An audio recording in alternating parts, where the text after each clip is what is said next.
मुख्यमंत्री मनोहर लाल खट्टर अपने 3 दिवसीय जनसंवाद कार्यक्रम के तहत रेवाड़ी के बावल विधानसभा पहुंचे, जहां उन्होंने खंडोडा गांव में जनता के साथ सीधा संवाद कर उनकी समस्याएं सुनी। उन्होंने कहा कि पिछले 9 सालों में केंद्र व हरियाणा सरकार ने विकास के काम डबल गति से किए हैं।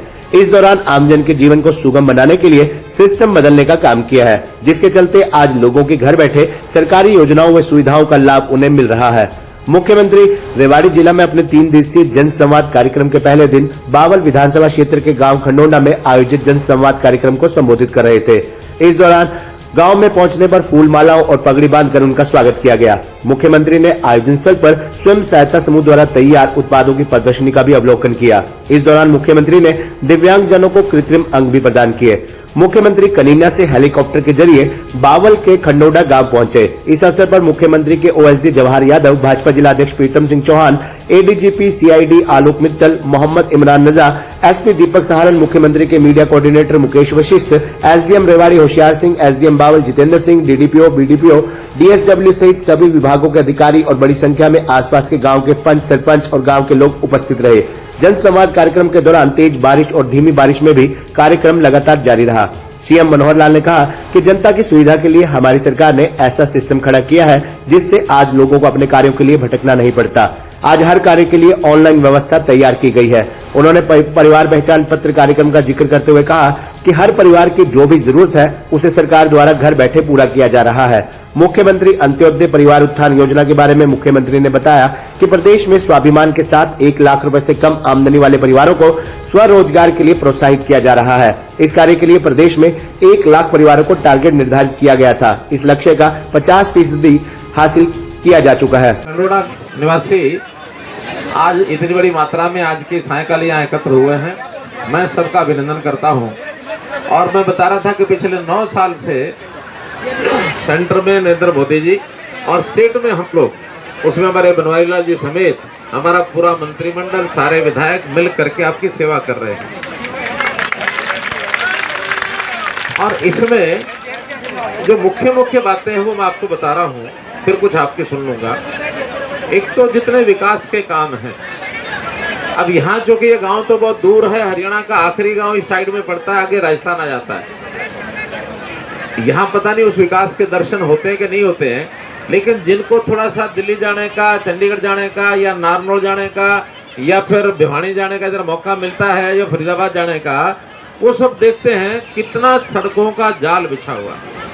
सड़कें हो, पीने का पानी हो, नहरें हो, स्कूल हो, अस्पताल हो, जितनी चीज़ें हैं, ऐसा नहीं कि पिछली सरकारों ने की नहीं, लेकिन हमने डबल गति से की है। जितनी उन्होंने किया 8 साल में, 10 साल में, हमने 8 साल में डबल की है। एक गिनाऊंगा तो बड़ा मुश्किल है। लेकिन दूसरी बात जो हमने की है, पिछली सरकारें तो सोच भी नहीं सकती थी, उन्होंने 60 साल तक सोचा नहीं। हमने लोगों की सुविधा के लिए, आखिर हर आदमी की कोई समस्या होती है, उसकी कोई डिमांड होती है, गांव की होती है, बिरादरी की होती है, खेतों की होती है, सामूहिक होती है, अकेले की होती है। इन समस्याओं को हल करने के लिए हमने सिस्टम ऐसे बनाए कि उस सिस्टम के कारण से लोगों को भटकना नहीं पड़ता। पहले घर के 4-6 मेंबर होते थे, हर कोई किसी न किसी लाइन में खड़ा रहता था। ये गैस सिलेंडर की लाइन में, ये राशन की लाइन में, ये कोई पटवारी की लाइन में, या तहसील के लाइन में, ये डीसी की लाइन में, कोई खाद की लाइन में, कोई किसी लाइन में, सब लगे रहते थे। और फिर अधिकारी भी, कर्मचारी भी हमको घुमाते थे। कोई नई स्कीम आती थी, फार्म भरने के लिए जाते तो फार्म लेके 6 घंटे में तो नंबर आता था। बाद में क्लर्क कह देता था कि भाई ये तुम्हारा ये पुरानी कमी है छोटी सी, अब है क्या नहीं है पता नहीं, लेकिन वो जो कह देता है वो मान लेते हैं, क्योंकि जानकर वही होता है। हम जाते हैं हफ्ते बाद, फिर एक कमी निकाल देता है, फिर हफ्ते बाद जाते हैं, दिन खराब करते हैं, दिहाड़ी खराब करते हैं, फिर वो कमी निकालता है। 3-4 बार जब हम परेशान हो जाते हैं, फिर हम ही कहते हैं भाड़ में जाए तुम्हारी स्कीम, हम तो घर बैठे रुक्की सुक्की खा लेंगे, हमें चक्कर नहीं काटना। ये होता था ना। लेकिन अब आपकी हर बात के लिए आपके गांव में, आपके आसपास सारी चीजें हमने ऑनलाइन कर दी। सारी चीजों के लिए कह दिया भी हाँ जाओ अपनी जानकारी दो, कंप्यूटर में फिट कर दो, तुम्हारी बात हमारे तक पहुंच जाएगी और हम अपने आप उसको ठीक करके भेज देंगे। इसके लिए हमने कई सिस्टम खड़े किए। एक सिस्टम खड़ा किया हमने फैमिली आईडी, परिवार पहचान पत्र। अब ये फैमिली आईडी सबको कहा सब बनवाओ अपनी। मुझे एक बारी जानकारी चाहिए कि खंडोड़ा जैसे गांव जो इतनी दूर है, यहाँ सबकी फैमिली आईडी बनी कि नहीं बनी? बनी हो तो हाथ खड़ा कर लो। बहुत बढ़िया, बहुत अच्छा, बहुत अच्छा।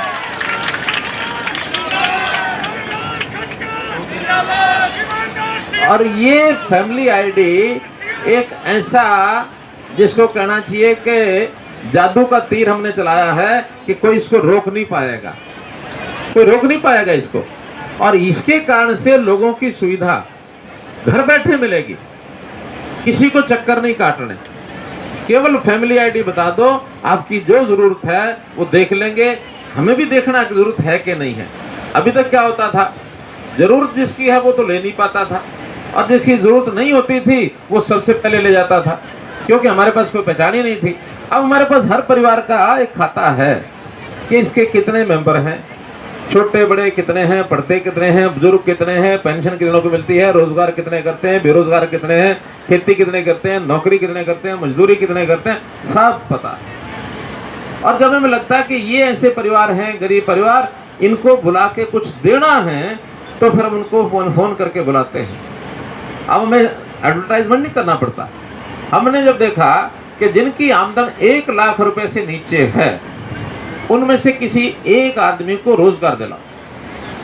नौकरी शायद सबको नहीं दे पाएंगे, नौकरी तो सब अपने अपने योग्यता से लेंगे, पढ़ेंगे, लिखेंगे, एग्जाम देंगे, जो ले जाएगा, बाकी रह जाएंगे। लेकिन बाकियों को मदद तो कर सकते हैं।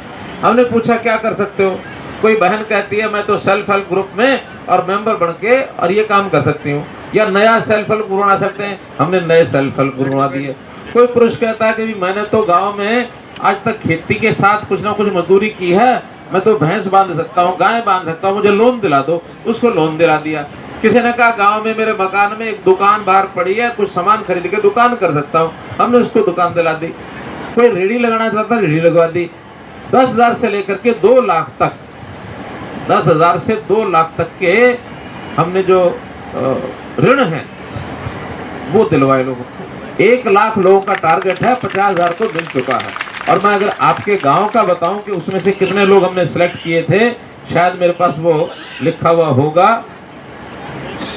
यहां से 87 लोगों ने उन कैंपों में जाकर के अपना नाम लिखवाया था। विभाग के लोगों ने सबसे बातचीत करके जिन 25 लोगों को छांटा था, उसमें से 18 लोगों को तो ऋण मिल चुके हैं आपके इस गांव में। अभी और प्रोसेस चालू है। तो इस प्रकार से हम लोगों के घर जा करके उनकी आमदन बढ़ाते हैं। एक तरफ हमें लोगों की आमदन बढ़ाते हैं, दूसरी तरफ एक पार्टी ऐसी खड़ी हो गई है हमारे आसपास मंडराती है, वो कहते हैं मुफ्त ले लो, मुफ्त ले लो, ये मुफ्त ले लो, ये मुफ्त ले लो।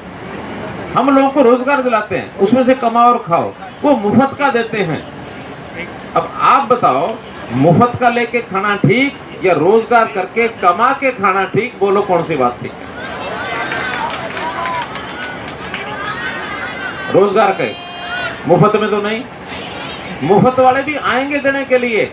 रेवाड़ी जिले के और बावल विधानसभा के गांव खंडोड़ा में जन संवाद कार्यक्रम के मुख्य अतिथि प्रदेश के बहुत ही लोकप्रिय, यशस्वी, कर्मशील मुख्यमंत्री माननीय मनोहर लाल जी और हमारे जिला के अध्यक्ष श्री प्रीतम सिंह चौहान जी, गांव के सरपंच साहिबा और मेरे सामने उपस्थित सभी बुजुर्गों, माताओं, बहनों, नौजवान साथियों, प्यारे बच्चों, पत्रकार व छायाकार बंधुओं, हमारे सभी विभागों के अधिकारीगण, आज सबसे पहले तो मैं यहाँ पहुँचने पर माननीय मुख्यमंत्री जी का दिल की गहराइयों से अभिनंदन करता हूँ, स्वागत करता हूँ।